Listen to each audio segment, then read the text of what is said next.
Alam nyo mga kaistorya, masalimuot po talaga itong usapin po ng giyera sa pagitan ng Israel at Hamas dahil yung ugat pa lang ng away nila sa history, masalimuot na eh. Plus yung sitwasyon mismo nila, masalimuot din. Plus yung kanilang lokasyon, masalimuot din. Dahil dalawang magkahiwalay na teritoryo po ng Palestine ang involved po dito eh. Yung Gaza Strip at saka po yung West Bank.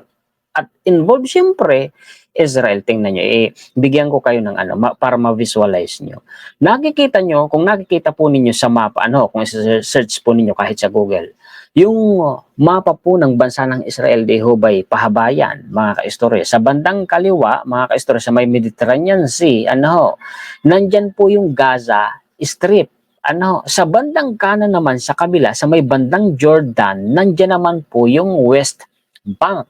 Pareho po yan, yung West Bank at saka yung Gaza Strip ay Palestine territories. Kaya nga territories plural form, di ho ba? Kasi dalawang magkahiwalay na teritoryo. Pagkatapos, sa gitna po niyan, pinaghihiwalay po itong West Bank at Gaza Strip ng bansa po ng Israel. Nasa gitna po yung bansa ng Israel. Siyempre, yung connection, gaya sa balita na sinarahan daw umano, hinarangan umano ng Israel yung supply ng gas or gasolina or krudo at pagkain doon sa Hamas or sa Gaza Strip kasi nga po nasa gitna yung Israel eh. So yung connection pa lang mga kaistorya between West Bank and Gaza Strip masalimuot na kasi nahaharangan po sila ng Israel mismo. Dami nang namamatay ngayon mga kaistorya eh.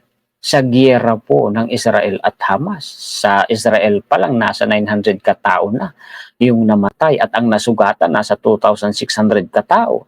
Sa Palestine territories naman, sa Gaza, ang namatay na po ay nasa 704 at ang nasugatan ay nasa 4,000 katao. Sa West Bank naman, ang namatay ay nasa 17 katao at ang nasugatan ay nasa 90 katao. So libo-libo na ang namamatay at nasugatan. Kawawa. Alam nyo ang kawawa talaga sa ganyang mga giyera, taong bayan, lalo na ho yung mga buntis, mga matatanda, mga bata, mga PWDs, kasi sila po yung hindi agad-agad makakalikas o makakatakas eh. Wala silang kalaban-laban. Dati kasi mga kaistorya, sa history, kung isi-search ninyo, wala pang Israel noon. Ang meron lang noon, Palestine.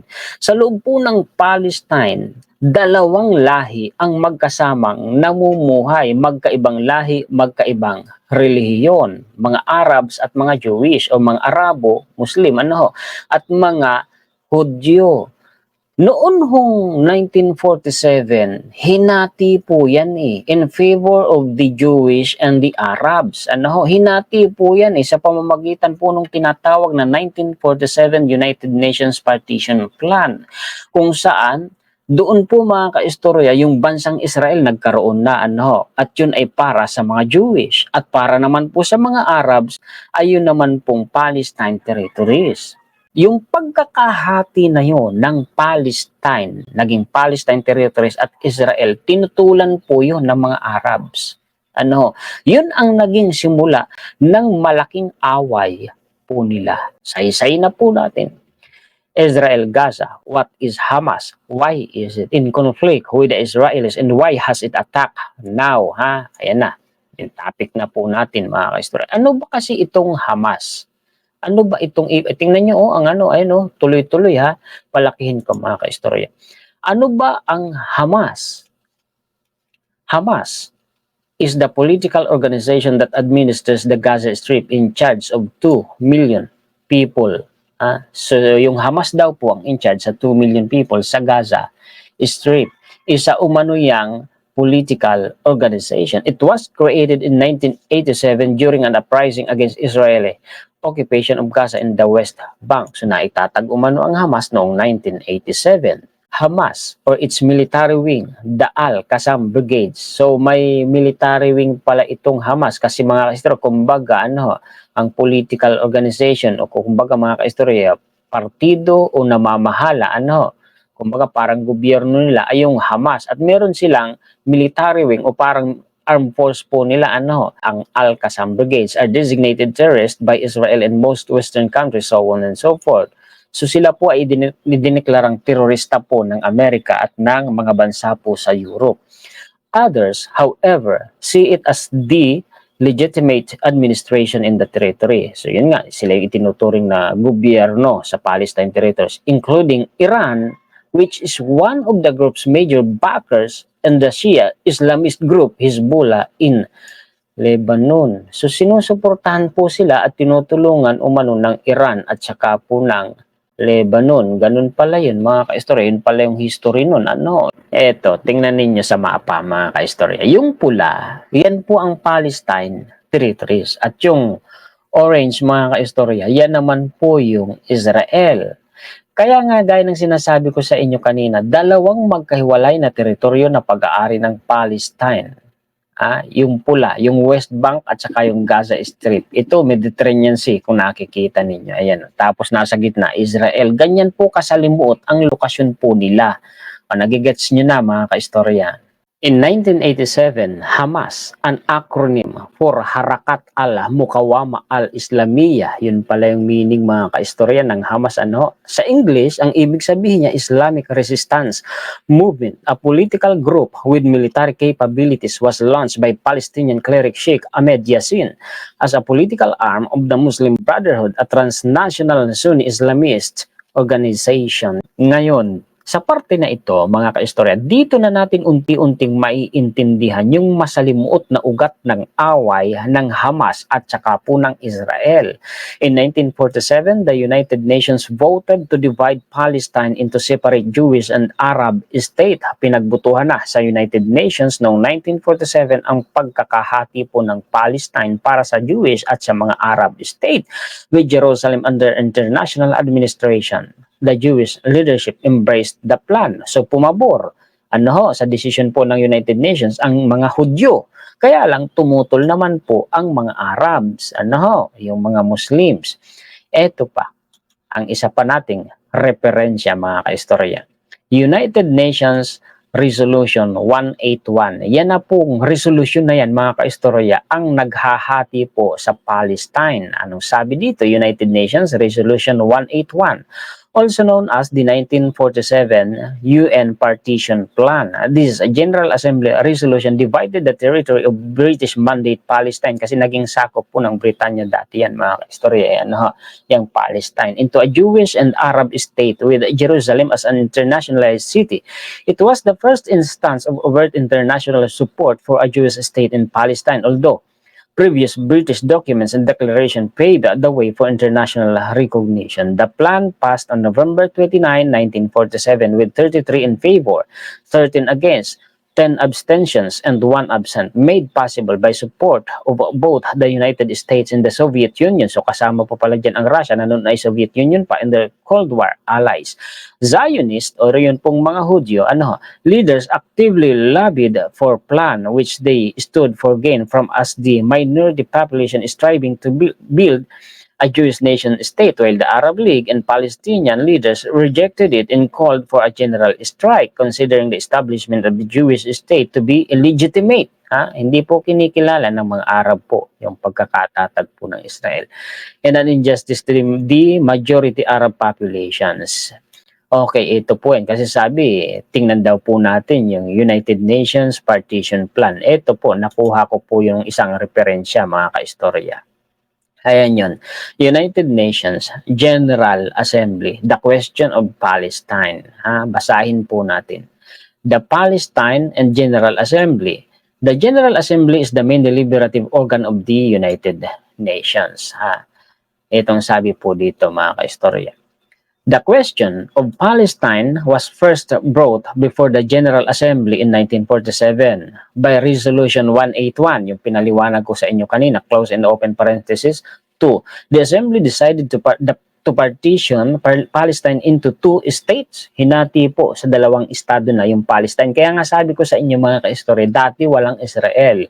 Palestine lang po dati yan. Kaya lang sa pamamagitan po ng United Nations Partition Plan of 1947 o yung tinatawag na Resolution 181, hinati po ang Palestine sa dalawang teritoryo. One Arab and one Jewish, with Jerusalem placed under a special international regime.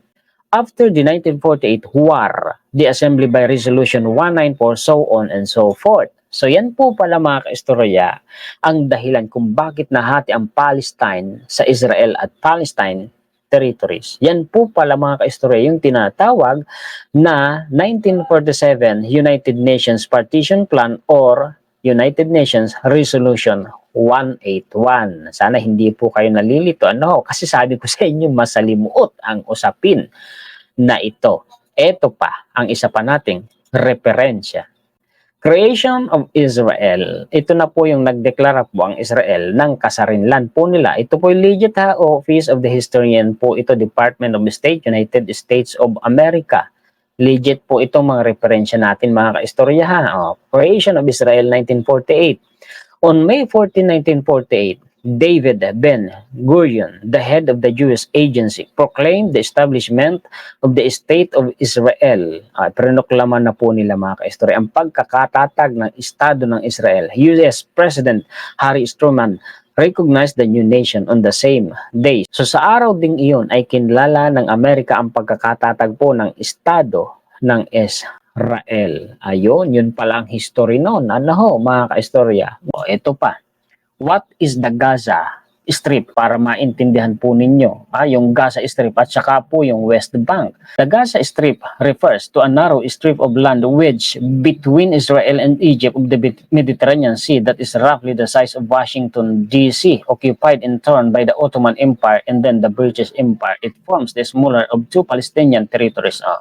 Dalawa daw po yung Palestinian territories. The other being the West Bank o yung isa umano ay yung West Bank. After the creation of Israel in 1948, Egypt controlled Gaza for nearly 2 decades. Dati palang control po yan mga kaistorya ng Egypt. After Israel's victory in the 1967 Six-Day War against its Arab neighbors, it gained control of the Gaza Strip and the West Bank. For the next 38 years, it controlled the Strip and enabled the construction of 21 Jewish settlements. Ang kwento kasi niyan mga kaistorya, yun nga, dati po, ang Gaza, ang may control po dyan, ayan pong Egypt. Kaya lang nagkaroon ng giyera, involved po ang Arab countries, si Israel, at saka po ang Egypt. Nanalo si Israel, so napunta po kay Israel si West Bank at saka po si Gaza Strip. Yun po yung kwento niyan. Ito pa, para maintindihan pa po ninyo. Hindi ko na ito mapapalaki masyado mga kaistorya ha, kasi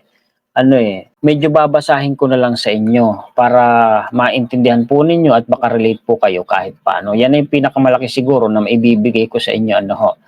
Ayan, so basahin po natin. Gaza Strip. Gaza Strip borders the Mediterranean Sea between Egypt and Israel. It is slightly more than twice the size of Washington, D.C. The terrain is flat to rolling, sun and dune-covered coastal plain. The climate is temperate with mild winters and summers that are dry and warm to hot.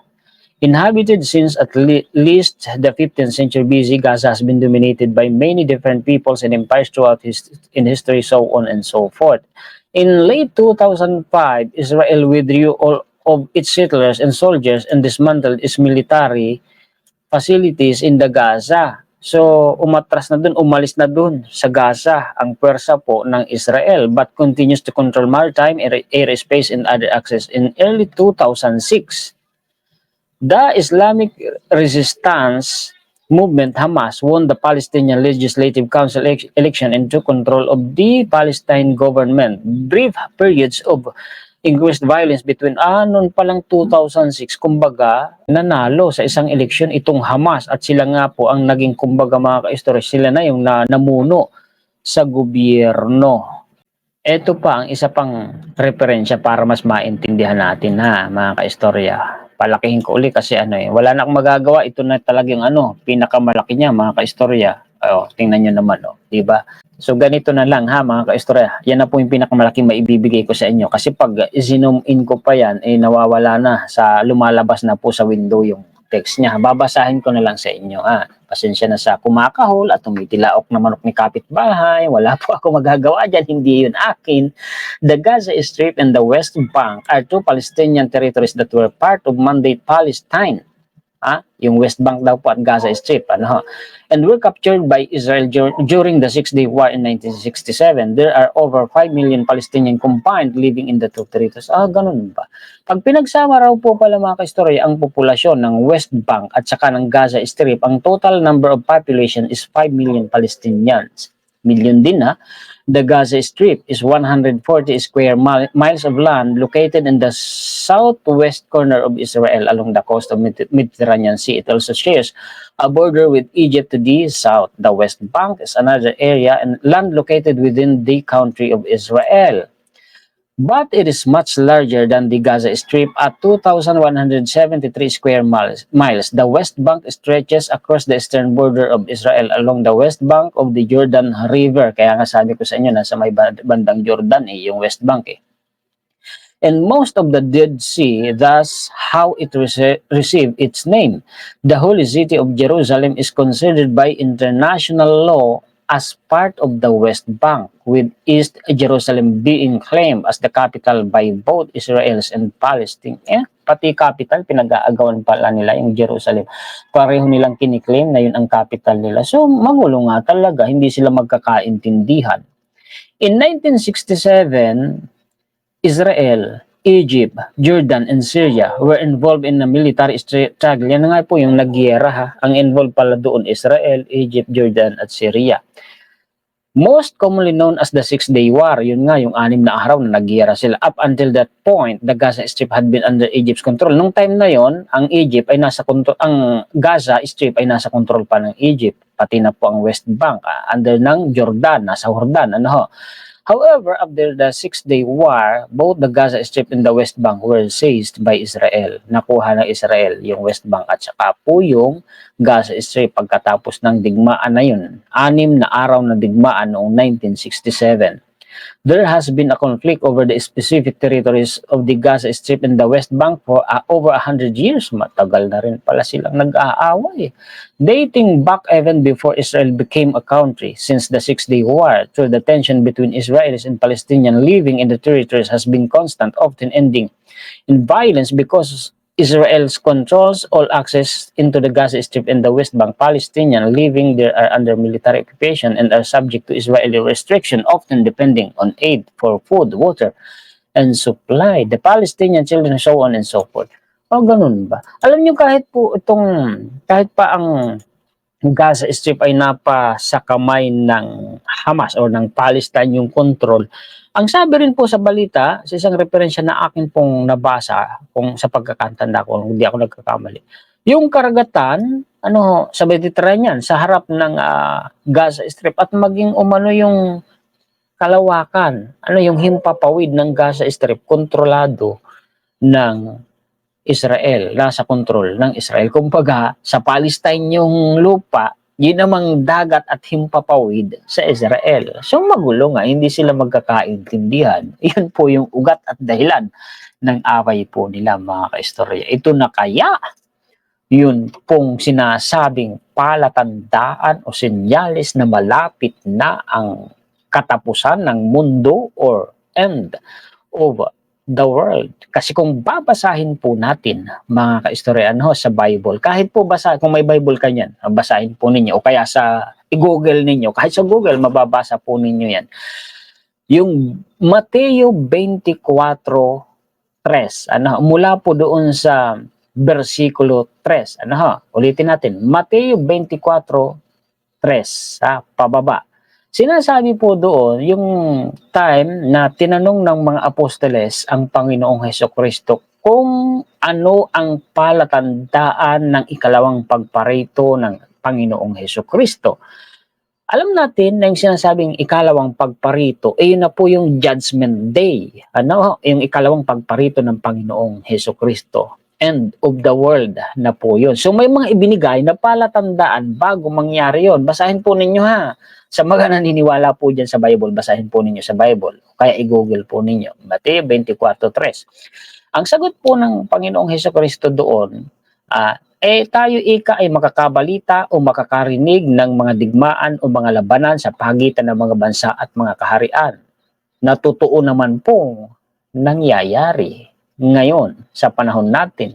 Katunayan, yan yung giyera sa pagitan ng Israel at ng Hamas plus yung sa Russia at sa Ukraine pa, di ba? May binanggit din doon na lindol sa iba't ibang dako. Lilindol ika sa iba't ibang dako. Totoo naman din yun, nangyayari at mga kahirapan. Nangyayari nga naman ngayon. Ano ho?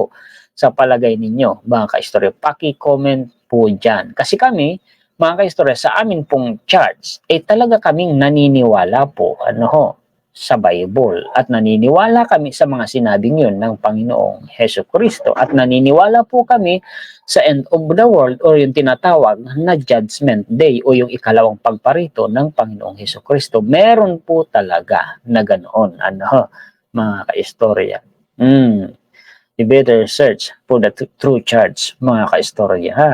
Payo lang at advice lang naman, mga kaistorya. Salamat po sa inyong panonood. Ano, paki-share po at paki-like, mga kaistorya. Muli, ako po si Juan, historiador, ang taga-kwento ng totoong istorya ng kasaysayan na nagmamalasakit sa kapwa ko Pilipino at nagmamahal sa bayang ito, ang bansang Pilipinas. Mabuhay po ang mga sulid po nating kaistorya sa buong mundo. Shout out po sa inyo lahat. Pasensya na, hindi ko kayo maiisa-isa. Pasensya na rin po. Hindi ako makapag live stream. Ang totoo, itong premiere ko na ito ay recorded video lang ito. Kaya po recorded video kasi itong live streaming software na ginagamit ko sa pagre-record at sa pagla-live stream ay iisa lang at pareho po ito, mga kaistorya, na gumagamit po ng internet connection. Paputol-putol po yung pagbablog ko ngayon. Kaya nakikita ninyo dyan, may mga part na dumidilim at lumiliwanag sa video. Ano ho? Yan yung mga part na kinakat ko na nawawala ng internet connection o kaya naman ay nami-mispronounce ko o nabubulol po ako. Yan po yun, mga kaistorya, ha? Paki-share po at paki-like. Converge, ano na? Sapat ang bayad ko, wag naman sana ganon. Shout out sa inyo, pakiayos nyo naman ang serbisyo ninyo. Mag-iisang buwan na, napaputol-putol po ang internet connection namin. Nakakalungkot, nagbabayad ka ng sapat at on time, tapos ganon ang ibinabalik sa inyo serbisyo ni Converge. Mabuhay pong lahat ng mga kaistorya natin, mga sulid po natin kaistorya sa buong mundo. Hanggang dito na lamang po. Kumusta po sa mga kababayan po natin na nandyan sa Israel kung kayo po ay may time pang makapanood? Ano ho? Kumusta po kayo, mga kaistorya? Ipanalangin po natin ang atin pong mga kababayan na naiipit po sa giyera po ng Hamas at Israel. Salamat po, mga kaistorya.